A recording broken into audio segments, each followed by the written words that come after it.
Ela voou por toda a rua, se ocultando na escuridão e penumbra. Mas parecia que todo mundo resolveu se proteger dela. Foi quando viu um rapaz caminhando sozinho. Seria ele sua presa. Ela voou até ele, que quando a viu começou a correr pela rua, gritando por socorro. Mas a criatura alcançou e o pegou, depois o derrubou no chão, bem na frente da porta dos galenos, e perfurou seu tórax.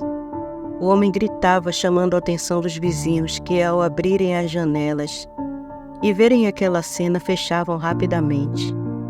Tales e Pedro ouviram os gritos e saíram na porta para ver do que se tratava, e congelaram. A criatura estava devorando o homem bem em frente à casa deles. O homem ainda estava dando seus últimos suspiros. Pedro estava furioso. Ele sabia que ela estava se vingando, pois devorava as entranhas do homem olhando para eles. Ele quis sair, mas Tales o segurou, dizendo: "Não, Pedro, é isso que ela quer. Se você sair, será mais uma vítima e dará a vingança que ela quer." Pedro olhava aquilo com ódio, pensando que eles deveriam encontrar uma maneira de destruir aquela coisa o mais rápido possível. Alessandro olhou o apartamento. Parecia um apartamento normal, cheio de coisas valiosas e nada de suspeito. Lisa então perguntou: "Tá achando normal demais? É porque a diversão está no quarto." Ela se dirigiu ao quarto principal e Alessandro a seguiu. Quando chegaram perto, sentiram um cheiro insuportável que vinha do quarto. Lisa cobriu o nariz e a boca com o avental de seu uniforme e Alessandro usou a camisa, mas ainda assim o cheiro causava ânsia de vômito.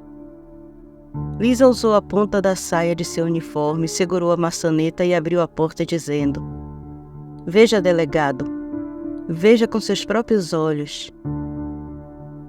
Quando Alessandro entrou, congelou, ainda na porta.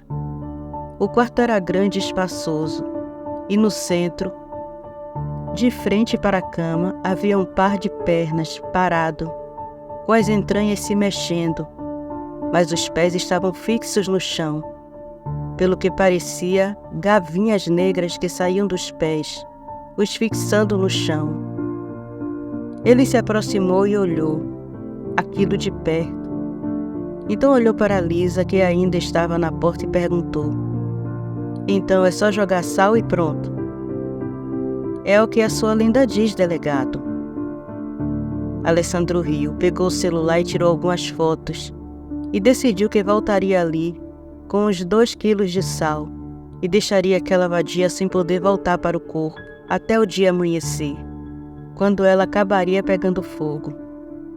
Ele saiu e limpou a maçaneta do quarto e da porta de entrada, já que não havia tocado em mais nada. Quando estava no elevador, recebeu uma ligação de Pedro avisando sobre mais uma vítima, que foi morta em frente à casa deles. Ao sair do elevador, ele se despediu de Lisa e disse: "Não se preocupe, sou um homem de palavra e vou cumprir com a minha parte do acordo." "Não estou preocupada, delegado, eu sei que vai. O que eu quero saber de verdade é quando vai voltar e destruir aquela coisa." "Não vou demorar para fazer isso e virei com meus irmãos, se estiver tudo bem para você." Ela passou o número do celular dela para ele e disse: "Me ligue avisando quando vier, que ficarei esperando bem aqui." Alessandro pegou o número e gravou em seu celular e se despediu dela. Saiu pelo mesmo lugar que entrou, e na rua de trás entrou em seu carro e seguiu para casa. Alessandro seguiu pela estrada, pensando em sua avó e a expressão que ela faria quando ele lhe contasse o que tinha acabado de ver. Enfim, aquele pesadelo iria acabar. Aquele monstro estava com os dias contados. Ele dirigiu rápido, queria chegar antes da polícia. Tales pegou uma coroa de alho e pôs no pescoço, e colocou arroz e cinzas nos bolsos. Saiu da casa e foi até o corpo do rapaz, que foi deixado pela Mananagal, depois que ela comeu o que quis. Ele fotografou e gravou umas notas verbais. Estava nervoso demais para escrever. Ele olhava para todos os lados, mesmo sabendo que Pedro estava armado com espingarda e balas com recheio de cinza e alho amassado. Ver aquele demônio de perto lhe daria muitas noites de pesadelos. Quando ouviu o som de um carro se aproximar, Thales se afastou, imaginando ser a polícia, mas ao reconhecer o carro de Alessandro ficou aliviado. Mas assim que Alessandro parou o carro e saiu dele, indo na direção dos irmãos, sentiu uma dor terrível em sua cabeça, igual como havia sentido no condomínio, mas dessa vez era mais forte. Ele sabia que a Mananagal estava por perto. Ele olhou para os irmãos que estavam olhando para ele atônitos. Ele não entendeu até ser arrastado do chão tão rápido que demorou para sentir a dor das unhas dela cravadas em seu ombro. A criatura o havia pego. Sua cabeça latejava como se fosse explodir, e ele se debatia tentando se soltar. Pedro correu pelo meio da rua, seguindo os gritos do irmão. Por sorte, Alessandro era alto e pesado, pois a criatura não conseguia pegar altura, mas ainda assim estava alto. Pedro mirou nas asas da Mananagal e atirou, e conseguiu fazer um buraco. E quando o conteúdo da bala se espalhou pelas asas e o corpo da criatura, ela soltou um grito aterrador, que fez muitas janelas se estilhaçarem, e soltou Alessandro, que caiu em cima de um telhado, despencando do mesmo. A Mananagal sumiu na escuridão da noite. Pedro e Thales correram até a casa em que Alessandro havia caído e o ajudaram a se levantar. Ele havia se cortado um pouco, mas nada grave. Mas onde a Mananagal o agarrou havia furos profundos e sangravam. Esses cortes estão feios, Lissan. Estão sangrando muito. Nada disso, vocês dois darão um jeito. Se eu for para um hospital, estarei desprotegido. Ele tem razão, Pedro. Você conhece alguma enfermeira ou alguém que trabalhe em hospital? A única enfermeira que conhecia aquela coisa matou. Eu não sei o que faremos, Walter. Alessandro pegou o celular e deu a Pedro com o número de Lisa na tela e disse: ligue para ela e diga o que aconteceu. Ela saberá o que fazer. Acho que aquela coisa me envenenou. Eu não me sinto muito bem.